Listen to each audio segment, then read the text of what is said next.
시편 90편 9절 10절. 우리의 인생이 일식간에 다하였나이다. 우리의 연수가 70이요 강건하면 80이라도 그 연수의 자랑은 수고와 슬픔뿐이요 신속히 가니 우리가 날아가나이다. 인생은 정말 짧습니다. 오래 산다고 할지라도 수고와 슬픔뿐이라고 했습니다. 그런데 하나님께서는 이 짧은 인생 속에서 우리를 붙드시고 구원하시는 것입니다. 그래서 정신 차리지 않으면 하다가 끝나는 것이 인생입니다. 질문 드립니다. 우리가 어떻게 미래를 준비하고 어떻게 은퇴를 준비하며 어떻게 노인의 삶을 살아가야 할까요? 오늘 많은 분들이 하는 질문입니다.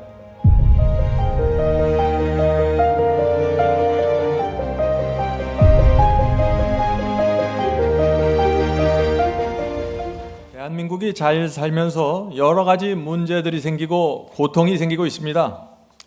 그 중에 하나가 고령화입니다. 얼마 전에 70대 인구가 20대 인구를 초월했다는 뉴스가 발표되었습니다. 어린이집, 초등학교가 줄어들고 있고 장례식장이 늘어난다고 합니다. 이런 소식은 우리 마음을 참 아프게 하고 슬프게 하지만 이것이 현실입니다. 한국의 고령화 속도는 여러분이 아시는 것처럼 세계 1위라고 합니다. 또 2024년 말에는 노인 인구가 1,000만 명을 넘어간다고 합니다. 교회의 고령화도 심각하게 진행되고 있습니다. 아마 여러분들이 서울이나 경기 지역에 사시니까 잘 느끼지 못하겠지만은 지방에 가면은 너무나 잘 보입니다, 이것이. 근데 지금은 다 노인처럼 보이는 이분들이 한때는 누구였어요? 한때는 다 젊은 분들이었습니다. 젊은 시절에 중동에 가서 엄청난 건설을 했던 분들이고 월남전에 참전해서 전쟁을 했던 분들입니다. 한국이 선진국이 되는데 다 중심에서 뛰었던 분들입니다. 그런데 나이가 들으신 것입니다. 나이가 들면서 노인이 되었고 그래서 공원이나 지하철에서 시간을 보내는 분들이 많아지고 있는 것입니다. 이런 모습을 보면 저희 마음이 참 안타깝고 슬프죠. 인생 무상을 느낍니다. 그런데 성도 여러분, 인생은 정말 빠르게 지나갑니다.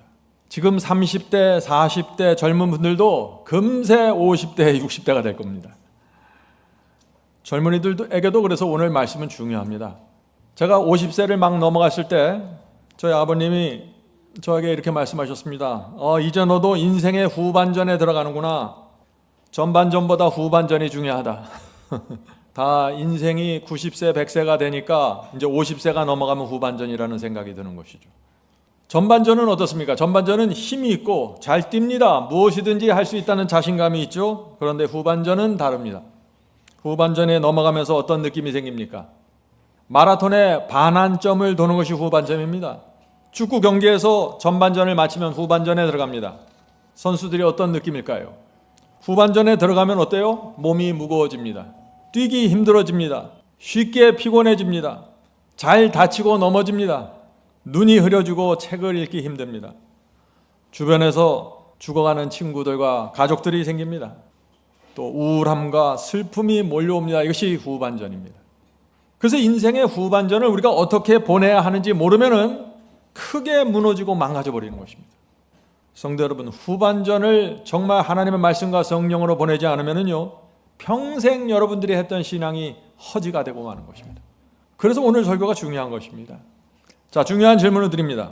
시편 71편에서 다윗은 늙을 때 나를 버리지 말라 달라고 하나님께 간절히 구했습니다. 참 이상하죠. 다윗 같은 의인이 늙었을 때 하나님 저를 버리지 마세요. 왜 이런 기도를 했을까요? 다윗은 왜 늙었을 때 하나님께서 자신을 버리지 말아 달라고 간구했을까요? 자, 시편 71편 9절과 17절입니다. 나를 늙은 때 버리지 마시며 내 힘이 쇠약한 때 떠나지 마소서. 내가 늙어 백수가 될 때에도 나를 버리지 마시며. 다윗은 왜 이런 말씀을 하나님께 간구했을까요? Testimonies for Church 422, 423페이지에 놀라운 말씀이 있습니다. 다윗이 왜 이런 기도를 했는지. 아마 이 기도, 이 의미를 여러분들이 알면은 정말 이 다윗의 이 말씀이 마음에 깊이 다가오게 될 것입니다.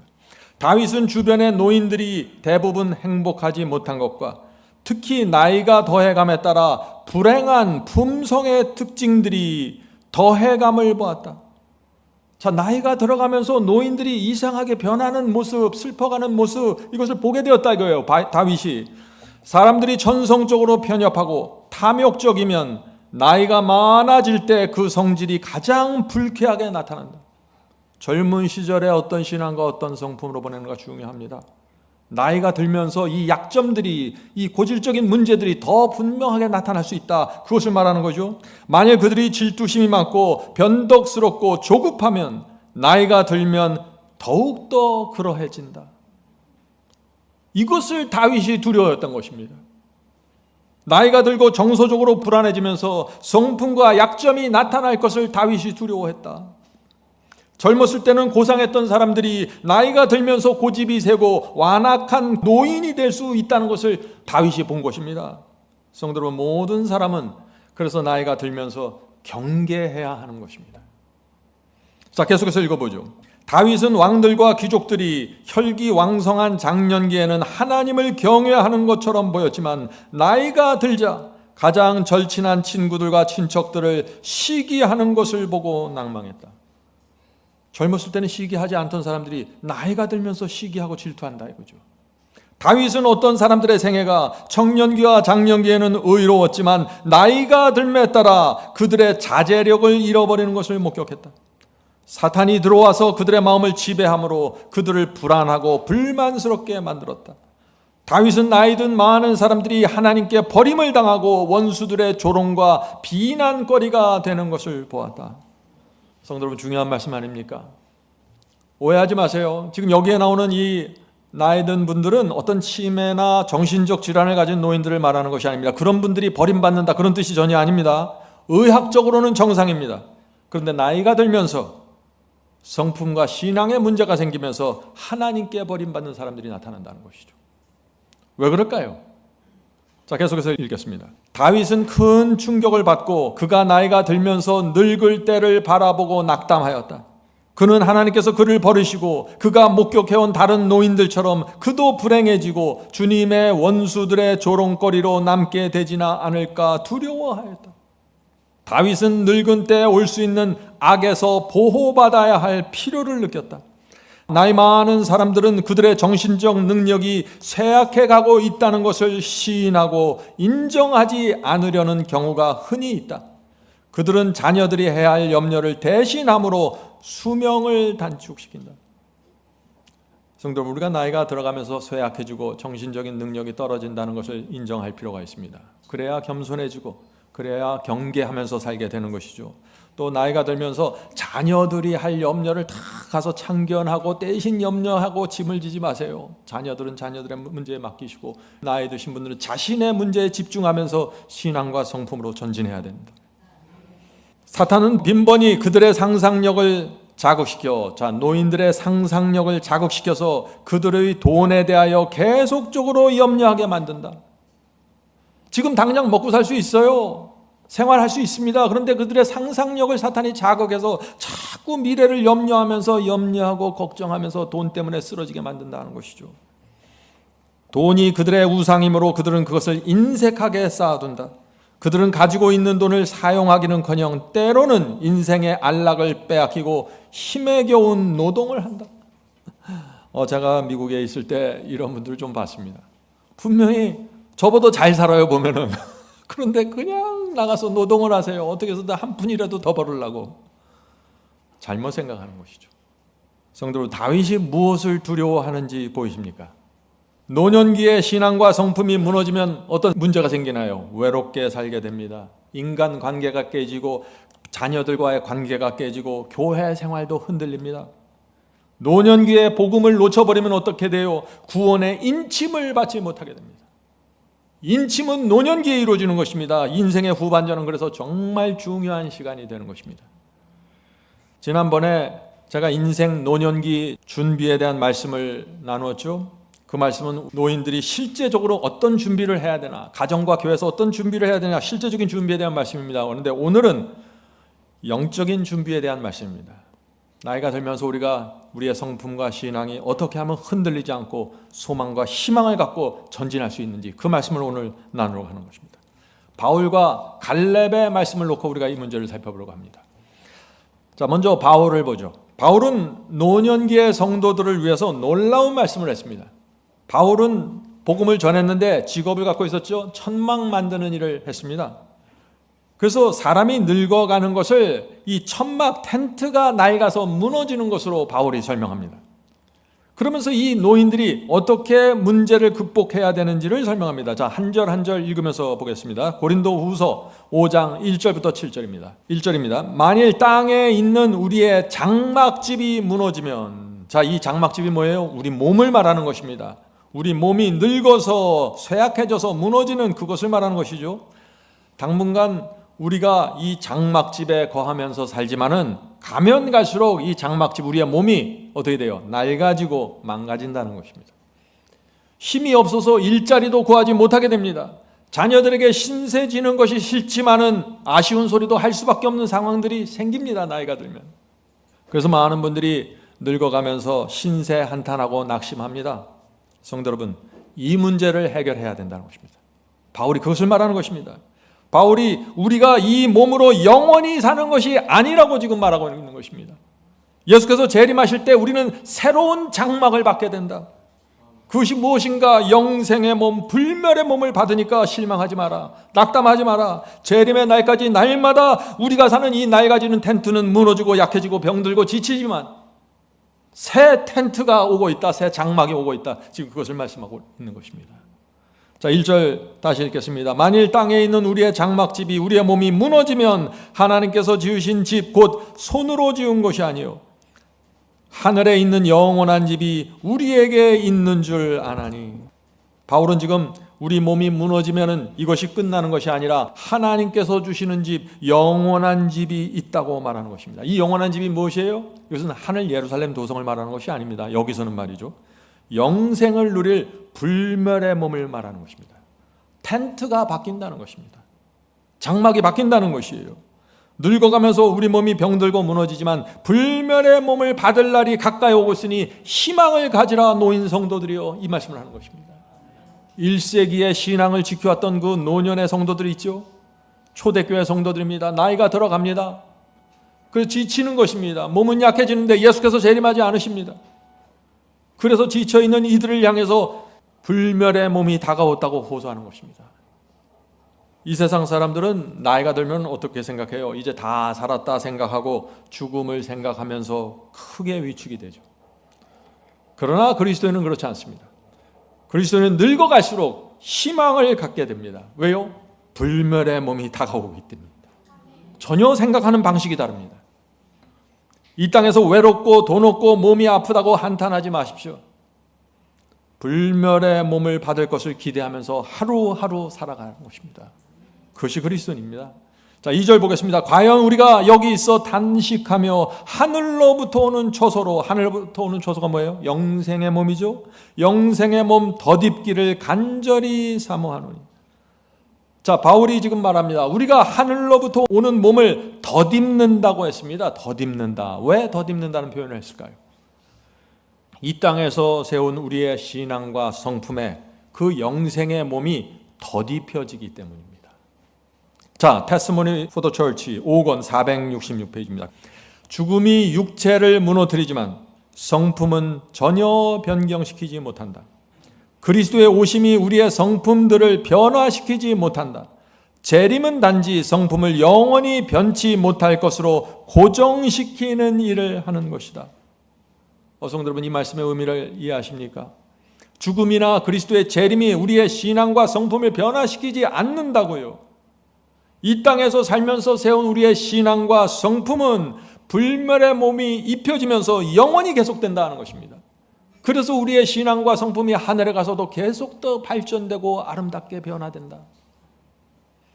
그러므로 나이가 들면 들수록 우리가 무엇에 집중해야 됩니까? 우리의 신앙과 성품에 집중해야 됩니다. 왜요? 바로 이것이 영원한 몸이 덧입혀져서 영원히 갈 것이기 때문에 그렇습니다. 자, Testimonies for the Church 2권 355페이지입니다. 우리는 그리스도께서 머지않아 재림하실 것을 의심 없이 믿는다. 주께서 강림하실 때 그분은 우리의 죄를 정결케 해 주시거나 성품의 결함을 제거해 주거나 또는 우리의 기질과 성격 가운데 약점을 보충해 주는 것이 아니다. 예수께서 재림하실 때 그때 우리가 변화되는 것이 아니다는 것이죠. 변화되는 것은 몸이지 성품과 기질과 우리의 습관이나 이런 것이 아니라는 것입니다. 그런 일은 모두 그때 이전에 완성되어야 할 일이다. 이 모든 일은 은혜의 시기가 끝마치기 전에 이루어져야만 하는 것이다. 이 일을 이룰 시기는 바로 지금이다. 성도 여러분, 예수께서 재림하셔서 우리가 하늘로 승천할 때 아무것도 하늘로 가져갈 수 없습니다. 심지어 우리의 몸까지 가져갈 수 없습니다. 눈에 보이는 모든 것은 불타서 제거될 것입니다. 우리가 하늘에 가져갈 수 있는 것은 뭐예요? 신앙과 성품입니다. 의의 습관입니다. 개성입니다. 주님을 향한 믿음입니다. 이런 것들은 하늘까지 이어져서 영원히 가게 된다. 우리가 이 땅에 살면서 무엇에 집중해야 될까요? 자, 3절 보겠습니다. 3절, 고린도후서 5장 3절. 이렇게 입음은 벗은 자들로 발견되지 않으려 함이라. 이 장막에 있는 우리가 짐진 것까지 탄식하는 것은, 자, 바울이 무엇을 말합니까? 우리가 무거운 짐을 진 자처럼 탄식하게 된다는 것입니다. 왜 인생이 무거운 짐처럼 느껴질까요? 이 세상 삶이 고되고 힘들기 때문에 그렇겠죠? 성도 여러분, 이 낡아져가는 이 몸을 갖고 사는 것이 결코 쉽지 않습니다. 아침에 일어나면 어떻게 돼요?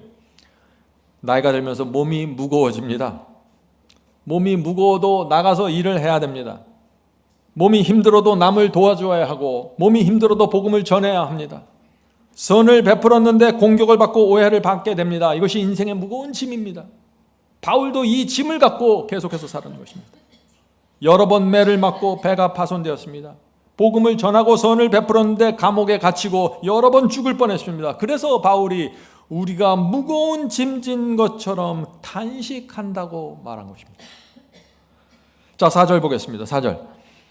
이 장막에 있는 우리가 짐진 것 같이 탄식하는 것은 벗고자 함이 아니요 오직 덧입고자 함이니 죽을 것이 생명에게 삼킨 바 되게 하려 하심이라.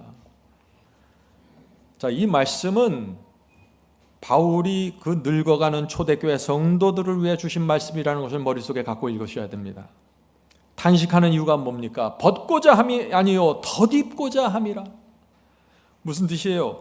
늙어갈수록 탄식하게 되는데, 탄식은 힘들고 괴로워서가 아니라 죽고 싶기 때문이 아니라 영원한 몸을 덧입기 원하기 때문에 탄식한다는 것입니다.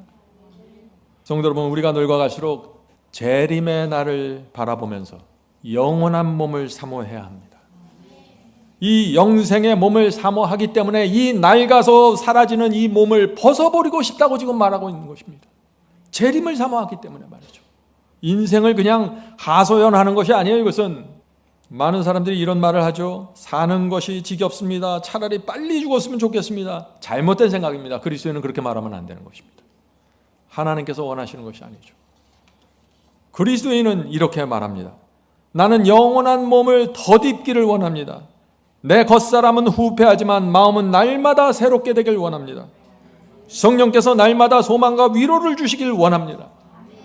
이것이 그리스도인의 사고방식입니다. 성도 여러분, 그리스도인에게 죽음은 끝이 아닙니다. 그러므로 늙어갈수록 강력한 소망을 갖고 점점 늙어져 가는 것입니다. 이것이 참 신앙의 신비입니다. 어떻게 그럴 수 있는지 전혀 세상 사람들이 흉내낼 수 없는 그것을 그리스도인들이 해내는 것입니다. 4절을 다시 읽죠. 단식하는 것은 벗고자 함이 아니요 오직 덧입고자 함이니 죽을 것이 생명에게 삼킨 바 되게 하려 함이라. 무슨 뜻인가요? 예수께서 재림하시는 그날 죽을 것이 생명에게 삼킨 바 된다 했습니다. 주께서 주시는 불멸의 몸은 놀라운 생명입니다. 이것은 영원히 사는 생명이에요. 그 생명이 예수께서 재림하실 때 나를 덮쳐서 덧입게 되면은 내 속에 있던 사망의 것들이 생명에게 삼킨 바 되어버린다 하는 것입니다. 바울은 참 놀라운 말씀을 하시죠. 그때가 되면 약한 것이 강한 것에 먹히는 것처럼 이 생명의 능력이 사망의 권세를 약한 것으로 삼켜버린다. 그것이 부활이고 영생입니다. 바울은 지금 1세기 교회에서 정말 힘을 잃고 나이 들어가는 성도들에게 지금 이 말씀을 하시는 것입니다. 고린도전서 15장 51절 55절입니다. 보라 내가 너에게 비밀을 말하노니 우리가 다 잠잘 것이 아니요 마지막 나팔에 순식간에 호련히 다 변화하리니. 부활입니다. 영생의 몸을 받는 순간입니다. 사망아 너희 이기는 것이 어디 있느냐, 사망아 너희 쏘는 것이 어디 있느냐. 지금은 사망이 강한 것 같죠? 이때가 되면 사망이 아주 약한 것이 돼서 생명에게 삼킨 바 된다는 것입니다. 우리가 그날을 바라보면서 살라는 것입니다. 나이가 들고 세포가 늙고 주름이 끼면서 우리가 바로 이것을 바라보면서 살라는 것이에요. 성도 여러분, 우리의 생각의 전환이 이루어져야 됩니다. 이 생각의 전환이 이루어지면 엄청난 차이가 인생에서 생깁니다. 생각의 전환이 이루어지면은요, 이런 말을 하잖아요. 이건 세상 사람들이 하는 얘기죠. 차라리 죽었으면 좋겠다. 이렇게 이제 늙었는데 자녀들에게 도움도 안 되는데 이제 살면 뭐하니? 맨날 이런 얘기를 하죠. 근데 그런 분들이 오래 살더라고요, 또. 네. 오래 사는 것이 아니라 어떤 생각을 갖고 사는가가 중요합니다. 노년의 성도들도 해야 할 일이 많이 있습니다. 저희 교회 노년의 성도님들이 몇 분 계시죠? 자녀들을 위해 기도해야 합니다. 또 이 교회 젊은이들을 위해서 기도해 주어야 합니다. 할 수 있는 선에서 전도해야 되고 봉사하십시오.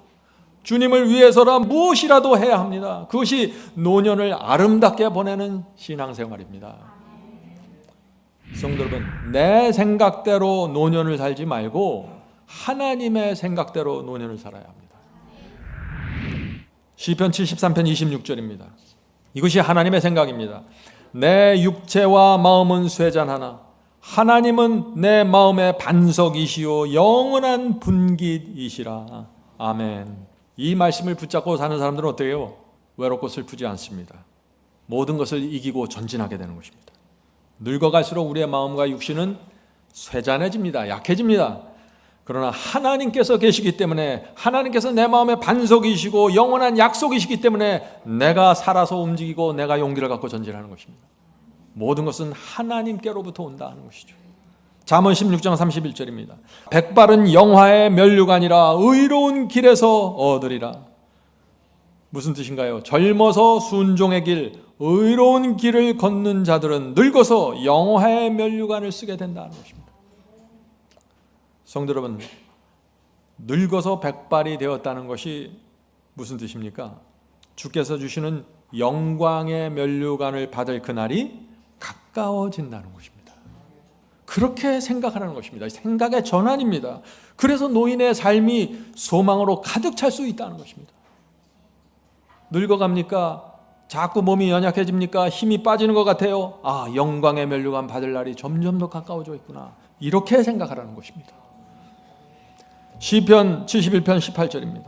하나님이여 내가 늙어 백수가 될 때도 나를 버리지 마시며 내가 주의 힘을 후대에 전하고 주의 능력을 장래 모든 사람에게 전하기까지 나를 버리지 마소서.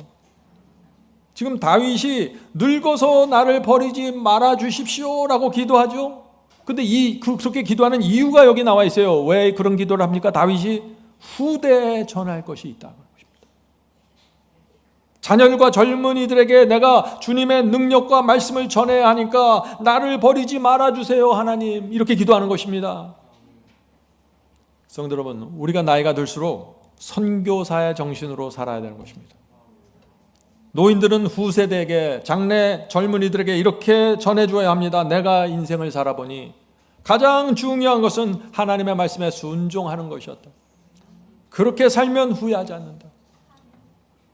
모세가 죽기 전에 신명기를 이 젊은 이스라엘 백성들에게 남겨준 것처럼 노인들은 인생에서 배운 교훈과 진리를 젊은 사람들에게 후대에 남겨주어야 합니다. 그래서 노인들이 살아서 존재하는 것입니다. 저도 나이가 들면서 몸이 무겁고 힘듭니다. 젊을 때 같지 않습니다. 그런데 제가 계속해서 사역을 하는 이유가 있습니다. 그것이 무엇일까요? 똑같습니다. 젊은 시절부터 보존해온 이 승리의 복음, 내 인생과 경험을 통해서 확인했던 이 승리의 복음을 젊은 세대들에게 전달해 주기 위해서입니다. 성령의 능력으로 죄를 이길 수 있다.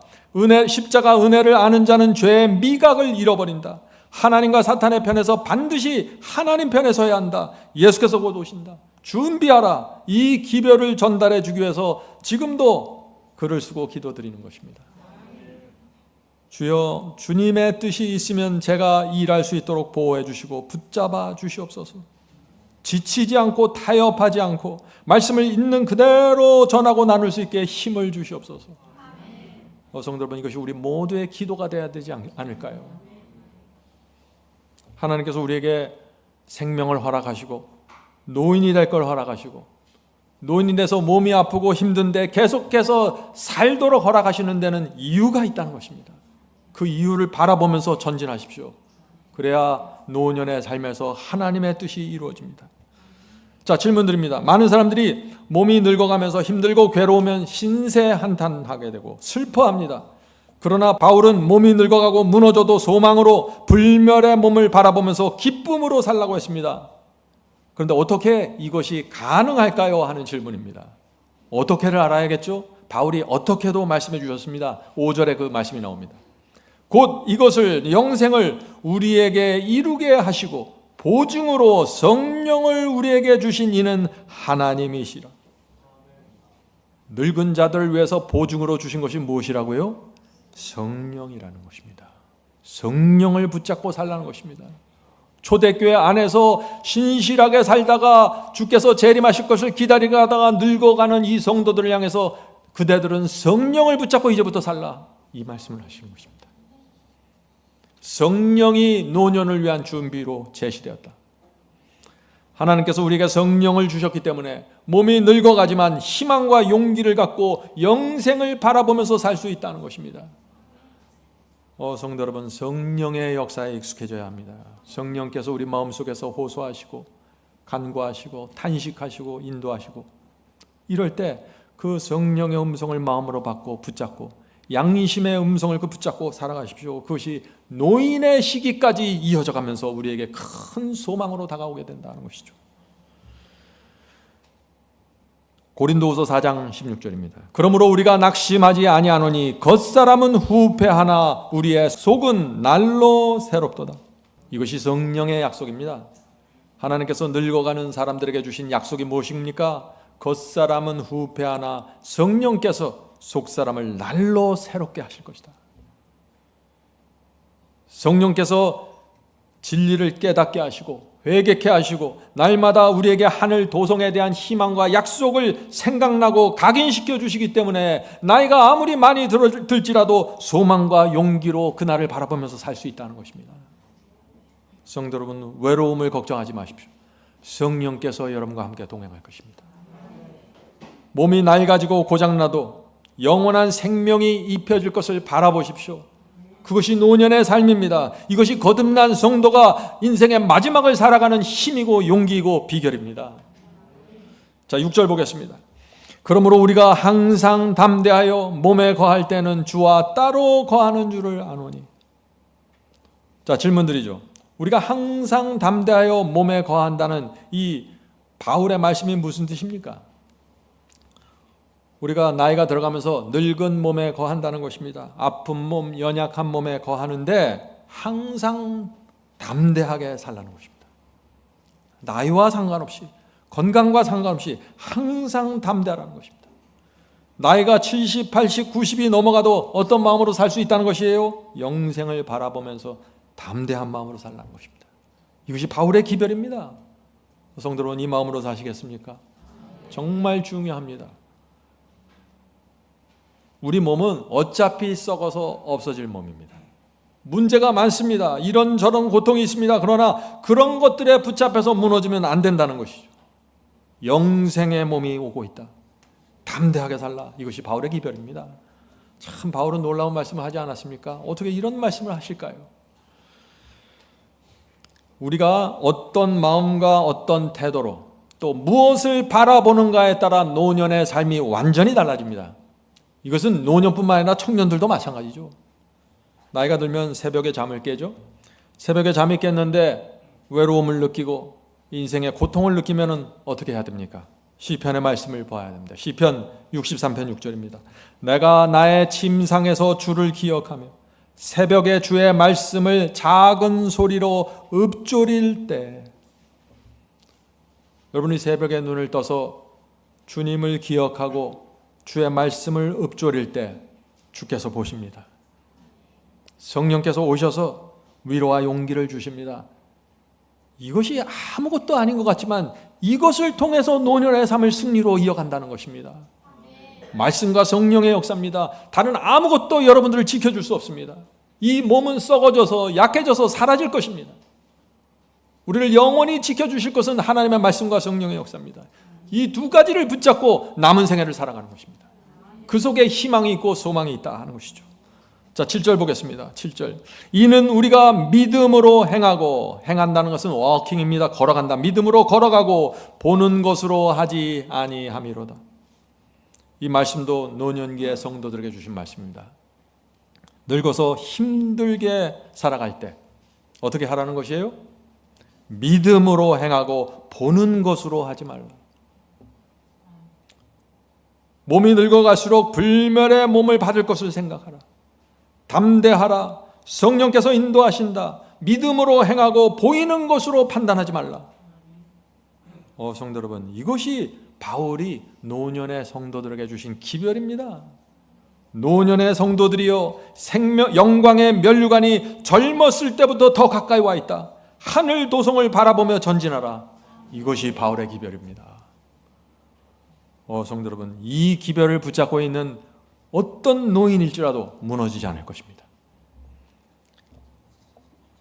성공적인 은퇴 생활, 행복한 노년의 삶, 모든 사람들이 이것을 원하죠? 어떻게 해야 됩니까?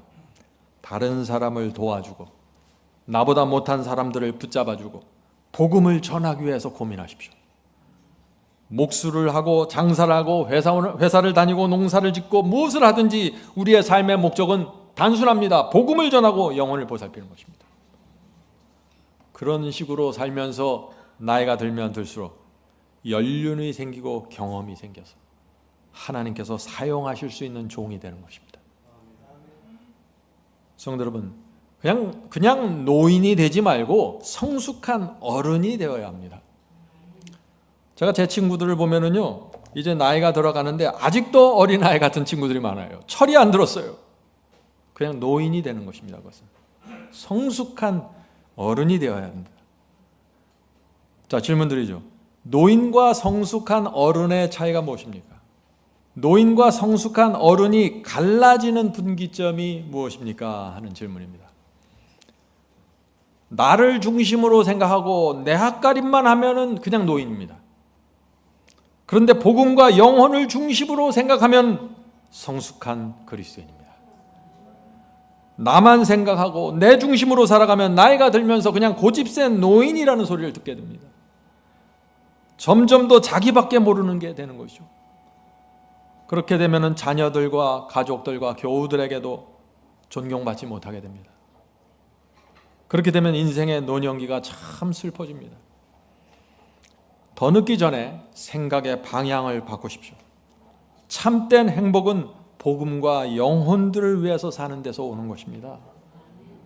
아무리 인생을 재밌게 살려고 이렇게 저렇게 계획해 보세요. 그게 무슨 결과가 생기나? 아무것도 없어요. 그런데 우리가 참된 이 복음과 영혼들을 위해서 살아가기 시작하면 어떻게 돼요? 나이가 들면 들수록 마음과 정신이 점점 더 풍요로워지게 됩니다. 영광의 면류관이 점점 더 분명하게 보이게 됩니다. 이것이 성경의 진리입니다. 자, 이제 갈렙으로 넘어가겠습니다. 갈렙의 인생과 그의 노년. 갈렙은 참 다양한 경험을 하면서 산 분입니다. 젊은 시절에는 애굽에서 노예 생활을 경험했습니다. 또 여호와께서 열재앙을 내리시고 이스라엘 백성을 출애굽시킬 때 갈렙도 그 자리에 있었습니다. 홍해가 갈라지고 애굽의 군대와 마차들이 다 물에 잠겨서 수장될 때 갈렙이 그것을 보았습니다. 또 모세가 시나산에서 하나님의 십계명을 받고 내려오는 그 모습, 그것도 보았습니다. 또 이스라엘 백성들이 반역하고 불평하고 그 광야에서 수없이 쓰러져서 무너져가는 것을 갈렙이 보았습니다. 갈렙은 모든 것을 보았고 모든 현장에 있었어요. 그러나 그때마다 놀라운 것은 그는 하나님의 뜻대로 움직였다는 것입니다. 단 한 번도 사탄의 미혹성에 걸려들질 않았어요. 거의 대다수가 다 무너져 갔는데 갈렙은 서 있었습니다. 그래서 우리가 이 갈렙을 보는 것입니다. 도대체 갈렙이 무슨 신앙을 했길래 주변에 있는 거의 모든 사람들이 무너지고 쓰러지는데 우뚝 쓸 수 있었는지 말이죠. 갈렙은 40년 광야 생활에서 무너지지 않았습니다. 그는 하나님의 말씀만 따르겠다는 확고부당함으로 광야를 통과했습니다. 성도 여러분, 우리도 갈렙 같은 사람이 되어야 하지 않겠습니까? 모든 사람이 무너지고 배도할지라도 확고부동함으로 한 길을 걸어가는 사람 말이죠. 자, 이스라엘이 출애굽한 지 15개월 정도가 지났을 때 가나안을 정탐하게 되었습니다. 12 정탐꾼이 보고를 했습니다. 그렇죠? 어떤 보고를 했습니까? 민수기 13장 28절부터 33절입니다. 그 땅은, 가나안 땅은 거민은 강하고 성읍은 견고하고 거기서 안악잔손을 보았으며 우리는 능히 올라가서 그 백성을 치지 못하리라. 그들은 우리보다 강하니라. 그 땅은 그 거민을 삼키는 땅이요 거기서 본 모든 백성은 신장이 장대한 자들이며 우리는 스스로 보기에도 메뚜기 같으니. 이 열 정탐꾼이 이렇게 보고했을 때 이스라엘 백성들의 마음이 어땠을까요?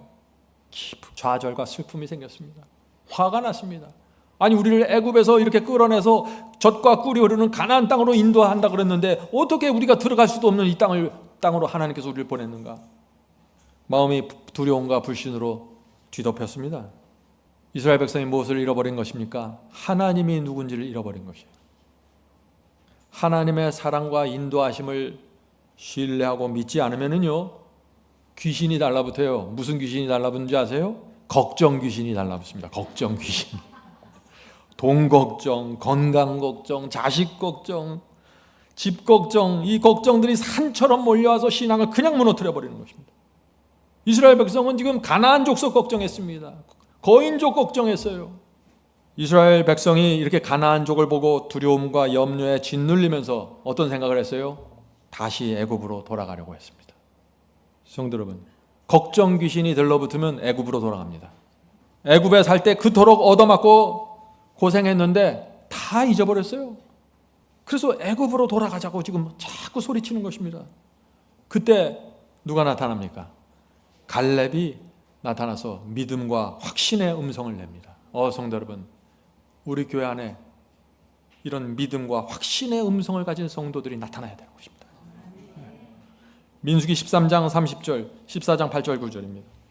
갈렙이 백성을 안돈시켜 가로되 우리가 곧 올라가서 그 땅을 취하자. 능히 이기리라. 지금 똑같은 땅을 갔다 왔어요. 근데 전혀 생각하는 방식이 다릅니다. 능히 이기리라. 그 땅은 심히 아름다운 땅이라. 과연 젖과 꿀이 흐르는 땅이니 그 땅의 백성을 두려워하지 말라. 그들은 우리 밥이라. 그들의 보호자는 그들에게서 떠났고 여호와는 우리와 함께 하시느니라. 그들을 두려워 말라. 성도 여러분, 이것이 마지막 하늘 가나안에 들어가는 갈렙의 신앙입니다. 모든 사람이 흔들릴 때 굳게 서 있어야 합니다. 하나님을 의지하고 서 있는 사람들 말이죠. 갈렙도 열 정탐꾼도 똑같은 것을 다 보았어요. 뭐 다른 게 아니에요. 내용은 똑같아요. 리포트 내용은 똑같습니다. 그런데 하나님을 신뢰하는가 아닌가로 갈라지는 것입니다. 믿음으로 행하고 보이는 대로 판단하지 말아야 하는 것입니다. 성도 여러분, 믿음이 있어야 영적인 눈이 열립니다. 믿음이 없으면 맨날 어두운 것만 보고 맨날 걱정만 봅니다. 믿음이 있어야 눈이 열리고 하나님을 보게 되는 것입니다. 모든 사람이 패배를 보았어요. 도무지 안 된다고 생각한 것입니다. 그런데 갈렙은 똑같은 장면에서 승리를 본 것입니다. 뭐 차입니까? 하나님을 믿은 것입니다. 하나님께서 우리와 함께 하시니 올라갑시다 하고 소리쳤어요. 이스라엘은 갈렙의 기별을 거절했습니다. 그래서 광야로 돌아갔고 40년을 방랑했습니다. 갈렙이 어떻게 했습니까? 아유, 내가 당신들하고는 다시는 상종 안 한다고 떠났어요? 아니요. 갈렙은 이스라엘 백성과 함께 인생의 중년기를 광야에서 보냈습니다. 인생의 중년기 하면 40대, 50대죠? 이 40대, 50대가 되면 특별한 시험을 받습니다. 청년 때 신앙을 잘 지켰던 사람들이 중년기로 넘어가면서 무너지는 사람들이 꽤 나타납니다. 결혼하고 자녀를 키우면서 많은 중년층들이 영적으로 후퇴합니다. 열정을 잃어버리고 뜨뜻 미지근한 의무감으로 교회를 다닙니다. 중년기의 시험입니다, 이것이. 그런데 그런 식으로 중년기를 보면 어떻게 돼요? 흰머리가 나고 백발이 올라올 때 크게 후회합니다. 말씀과 성령으로 어떻게 역사가 되고 이것을 따라가는지 도무지 배우질 못했으니까요. 위로를 받지 못하고 확신을 갖지 못하고 점점점 늙어가는 것입니다. 자, 어떤 분이 중년의 삶에 대해서 이런 글을 썼습니다. 참 마음에 와 닿아서 제가 인용하겠습니다. 인생 여행에서 가장 어려운 부분이 중간 지점이다. 새롭게 시작할 때는 열심히 있으며 끝마칠 때도 목표지에 도달하는 감격이 있다. 그러나 중간 지점은 출발점에서도 멀고 목적지에서도 멀어서 여행자의 마음이 시련을 받게 된다. 인생이라는 여행길에서 중간 지점을 통과할 때 그리스도인이 인내하며 계속해서 달리려면 큰 동기와 목표 의식이 필요하다. 사람은 큰 슬픔을 참아낼 수도 있고 위대한 일을 위해 큰 힘을 낼 수도 있지만 평범한 일상을 계속해서 걸어가려면 확고부동한 인생의 목적이 필요하다. 중년기의 시험이 뭐라고요? 평범한 날을 하루하루 보내는 거예요. 그래서 부부 사이에도 중년기에 문제가 와요. 평범한 날을 하루하루 보내는 게 이게 어렵다는 거예요. 사람들은 지리하고 참호 속에 있기보다는 치열한 전쟁을 좋아한다. 우리가 높이 날릴 때도 있고 달릴 때도 있지만 인생의 대부분의 날 동안 우리는 평범하게 걷는다. 그것이 가장 힘든 시기이다. 성도 여러분, 평범하게 걸어가는 것을 배우지 못하면 무너집니다. 무슨 특별한 것, 황홀한 것 이런 거 쫓아가는 사람은 다 무너집니다. 갈렙은 인생의 중년기를 광야에서 보냈습니다. 광야가 어떤 것입니까? 평범한 곳이에요. 날마다 똑같은 일이 되풀이됩니다. 눈 뜨고 일어나면 광야가 열리고 먼지난 돌길이에요. 맨날 똑같은 만나가 내립니다. 똑같은 말씀을 먹습니다. 거기서 출애굽 1세대가 전부 무너져 버린 것입니다. 약속의 땅 가나안에 들어가지 못했습니다. 평범한 날을 극복하지 못한 것이죠. 그러나 갈렙은 평범한 날에도 흔들리지 않았습니다. 계속해서 말씀을 붙잡고 계속해서 구름 기둥과 불 기둥을 따라갔습니다. 성도 여러분, 날마다 구름 기둥과 불 기둥을 따라가는 법을 배워야 합니다. 날마다 말씀의 기둥, 성령의 기둥을 따라가십시오. 이것이 신앙하는 유일한 방법입니다. 민수기 14장 30절입니다. 갈렙과 여호수아 외에는 가나안 땅에 결단코 들어가지 못하리라. 성도 여러분, 오늘 우리가 갈렙의 신앙이 무엇인지 잘 보아야 합니다. 갈렙의 신앙을 배워야만 광야를 지나 가나안에 들어갑니다. 가나안에 여호수아와 갈렙만 들어갔기 때문입니다. 자, Testimonies for Church 5권 130페이지입니다. 갈렙이 어떤 사람인가? 갈렙과 같은 사람들이 이 마지막 때에 가장 필요한 사람들이다. 놀라운 말씀이죠. 마지막 시대에 하나님께서 가장 필요로 하는 사람이 누구라고요? 갈렙과 같은 사람이라고요. 하나님의 교회를 활기 있게 만들고 그의 활동을 성공적으로 만드는 것은 떠들썩한 사업이 아니고 조용하고 겸손한 사업이며 과시하고 과장된 활동이 아니고 인내하고 경건하고 오래 참는 활동이다. 이것이 갈렙입니다. 자, 질문 드리죠. 마지막 시대에 하늘 가나안에 들어가는 갈렙의 신앙 무엇입니까? 여러분들 이제 아시겠죠? 조용하고 겸손하며 과시하고 과장하지 않으며 인내하고 경건하고 오래 참는 인내, 이것이 갈렙의 신앙입니다. 이 신앙을 가진 사람들이 광야를 지나서 가나안 땅에 들어간다는 것입니다. 갈렙이 어떤 사람입니까? 모세가 죽었을 때 지도자로 누가 뽑혔어요? 여호수아가 뽑혔습니다. 갈렙이 아니에요. 이스라엘에서 갈렙보다 나이 많은 자가 그 당시 여호수아밖에 없었는데 여호수아가 뽑혔고 갈렙은 뽑히지 못했어요. 그런데 갈렙은 조용히 묵묵히 따라갔습니다. 갈렙의 마음에는 여호수아에 대한 질투가 없었어요. 하나님께 대한 원망도 없었습니다. 그는 기꺼이 낮은 위치에 내려가서 헌신하고 헌신했습니다. 이것이 이스라엘 백성 안에 큰 모본으로 세워지는 것입니다. 아무런 직책도 명예도 없었지만 누가 봐도 갈렙이 모본으로 세워진 것입니다. 성도 여러분, 저는 지금까지 함부로 앞장서다가 무너지는 사람들 많이 보았습니다.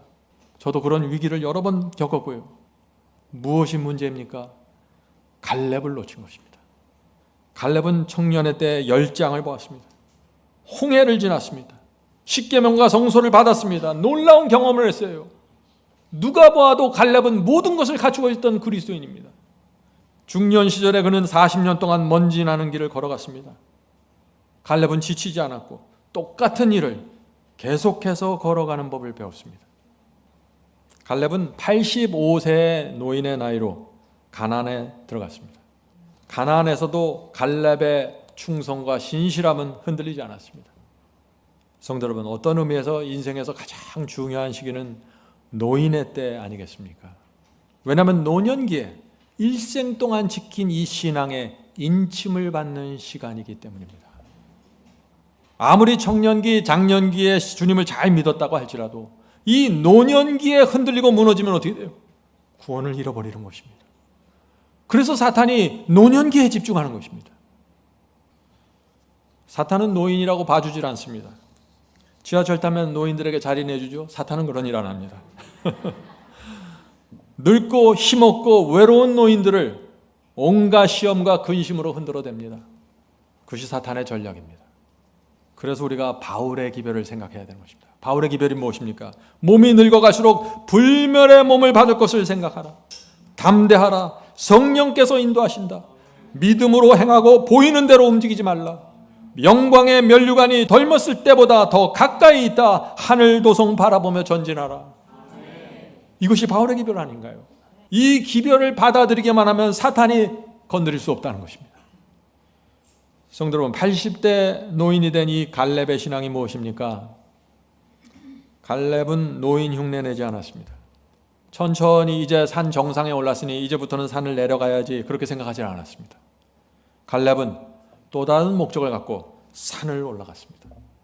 이것이 노인 갈렙입니다. 갈렙은 안락하게 슬리퍼를 신고 있을 수 있었습니다.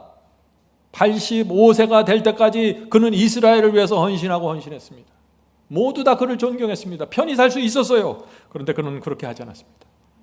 이제 가나안족에서 가장 무서운 자를 무너뜨리기 위해서 제가 나가겠습니다. 이렇게 한 것입니다.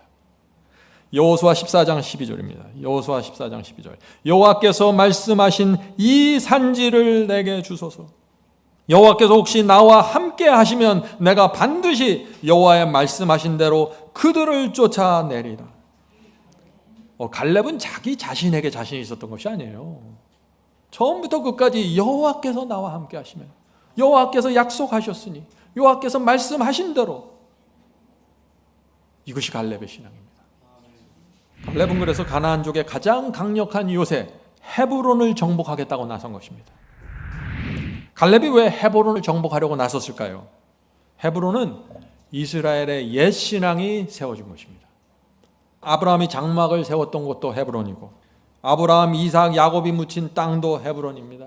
헤브론은 이스라엘에게 있어서 모든 것이었습니다. 갈렙은 그곳에서 하나님께서 세우신 그 옛 신앙, 원래의 신앙을 지키기 원했고 자손들에게 그것을 전달하기 원했던 것입니다.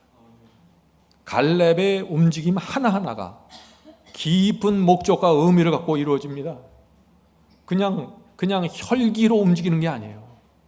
내가 저 강하니까 한번 쓰러뜨려 봐야지, 그것이 아니에요.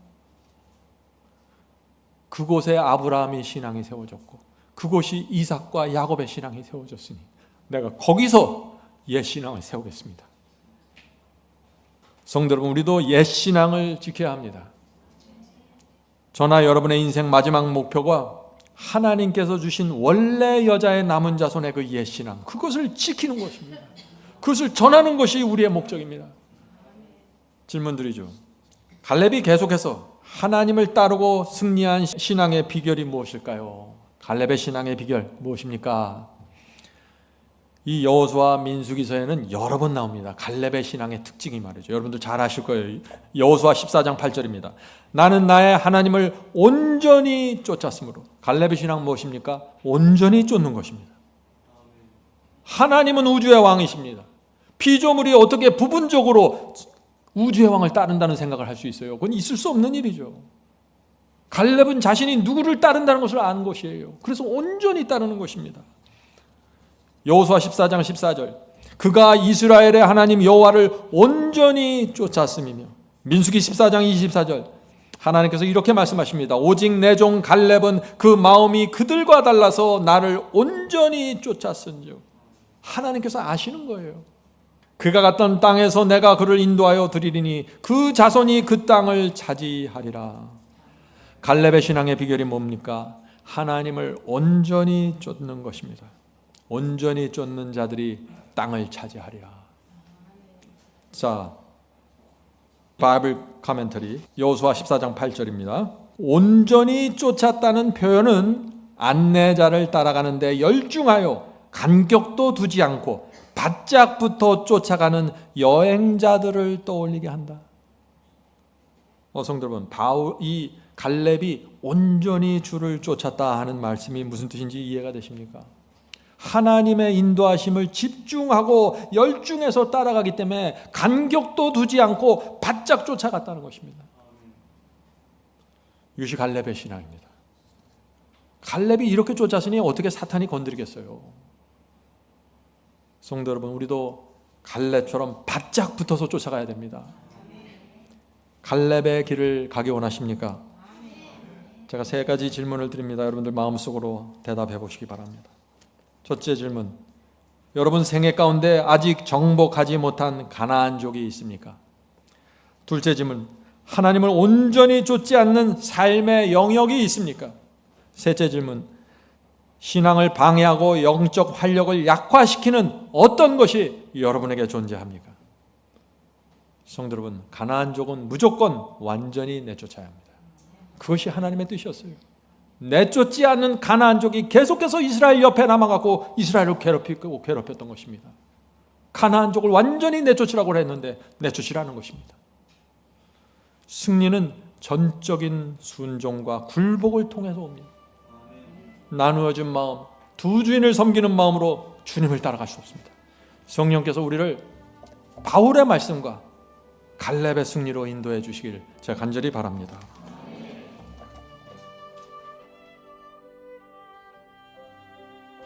하늘에 계신 아버지, 저희가 나이가 들어가고 힘이 없어지고 무너질 때 주께서 바울을 통해서 놀라운 기별을 주셔서 감사합니다. 초대교회 그 노년층, 주의 재림을 바라보면서 힘차게 복음을 전하다가 나이가 들어버린 그 노인들을 위해서 바울이 주었던 그 기별을 저희가 받게 됩니다. 주여, 저희가 그 말씀을 붙잡고 불멸의 몸을 바라보면서 살 수 있도록 용기 주시옵소서. 저희의 생각을 바꿔주시고 시선을 바꿔주셔서 이 세상에서 이룩한 그 무엇도 우리를 위로하지 못하는데 하나님께서 주시는 말씀과 성령을 통해서 저희가 날마다 새롭게 되면서 전진할 수 있다는 기별 감사합니다. 주여, 오늘 또 갈렙을 배웠습니다. 갈렙의 그 평범해 보이지만 진리에 굳게 서 있는 그 신앙 우리가 받을 수 있도록 도와주시옵소서. 어떤 상황에서도 하나님을 의지하면서 가나안 땅으로 들어갈 수 있도록 인도해 주시옵소서. 하늘에 계신 아버지, 더 이상 보이는 대로 행하지 않고 믿음으로 행할 수 있도록 저희를 축복해 주시옵소서. 하늘에 계신 아버지, 저희가 지금까지 살면서 많은 잘못들과 문제들을 저질러 놓았습니다. 그러나 우리가 그런 것들에 실망하지 않고 앞을 보며 걸어갈 수 있도록 축복해 주시옵소서.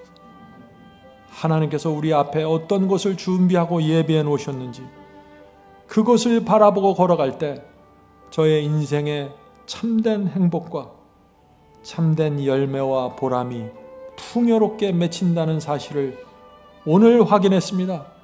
주여, 이제 저희가 오늘 배운 이 말씀대로 살기 원합니다. 성령께서 오셔서 오늘 무릎 꿇고 기도하는 모든 성도들에게 함께 해 주시옵소서. 예수 그리스도의 이름으로 간절히 기도드립니다. 아멘.